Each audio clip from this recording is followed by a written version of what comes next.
Edwards for his 5 minutes. Thank you, Mr. Chair. Mr. DeJoy, thanks for being with us.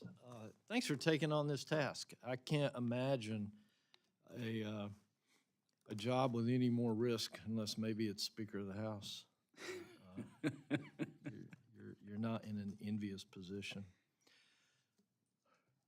I need to be able to convince the folks back at home that absentee ballots are secure.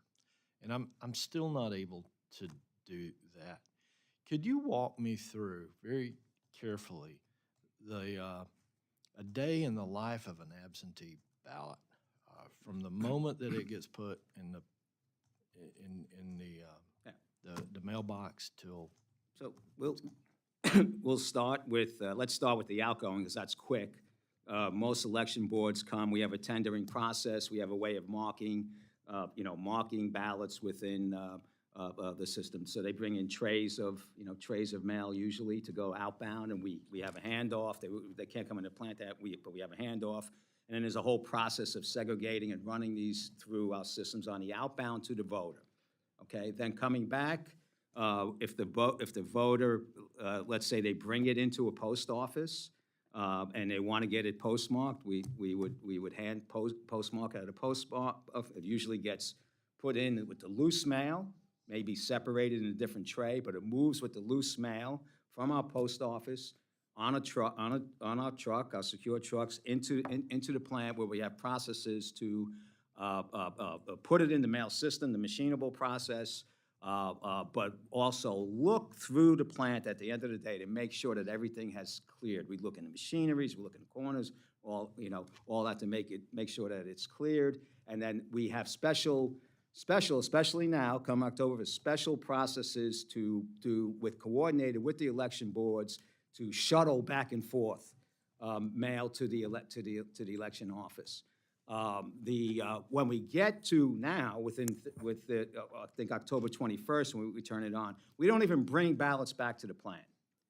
If they're picked up from the collection box into the post office, ballots that are brought into the post office, we separate them, we hand stamp them if they're local, and they go right back to the election officials, and that's a coordinated effort. If they're going out of the area, back to the plant, we make sure we're cleared at the post office. They're again put with the loose mail and run back to the plant where they get processed and put back into the system.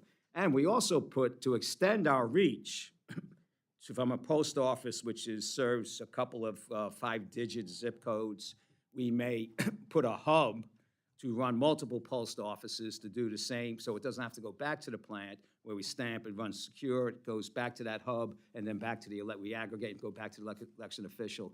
This gets done, sir, like every night religiously as we're going through. So we have, from my standpoint, very, very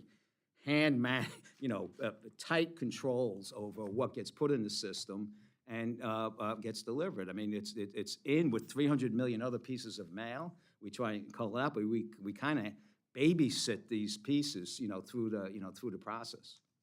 So would you?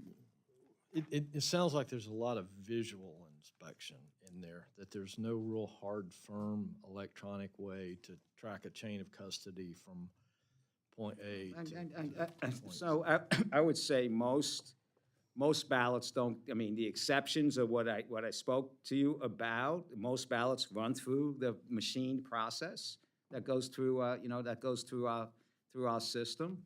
I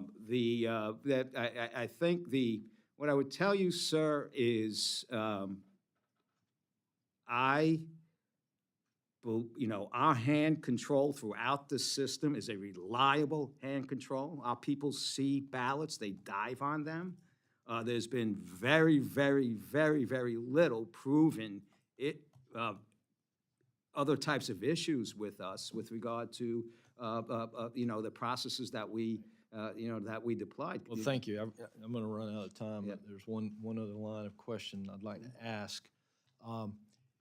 Do all state ballots look the same?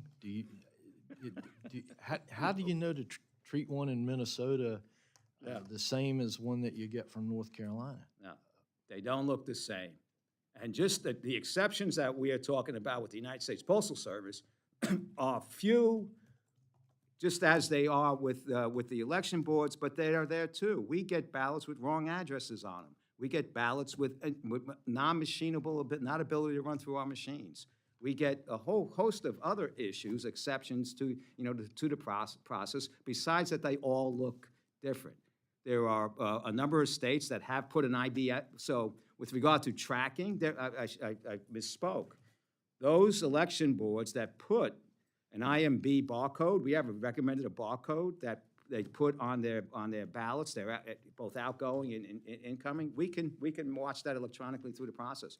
And we collect that data and we make it available to the election boards so they can watch it. They could watch it going out, they could watch it and tell their voters that they received their ballot, and when it puts back in the mail, they can watch it coming back. We don't get into that data, we just make it available. If every election board did that, if every state did that, we'd have a whole lot easier job making sure that we perform at that high level, and it would be visible. That has been tossed around by Congress a number of times. Carolyn Maloney, when she was here, I worked with her on a bill, to put that through.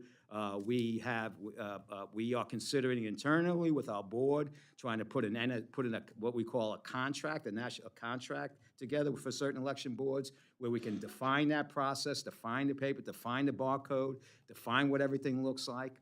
I would tell you 4 years ago, 6 years ago, that was not something that would have got any traction, in the Congress, or anyway, it costs money. Election boards don't have a lot of money, right? Somebody's got to pay for it. I don't have a lot of money. So we have to come up with a methodology, but that would get at what you want. But there's not been a willingness to, it's an easy thing to figure out if you're in the material handling. It's another material handling process that we could help the Congress figure out. It's just then we have to get the states to adopt it, all right, and use it. Thank you very much, especially thanks for the suggestion. We'll be back in touch on that one. Thank you. I yield, Mr. Chair.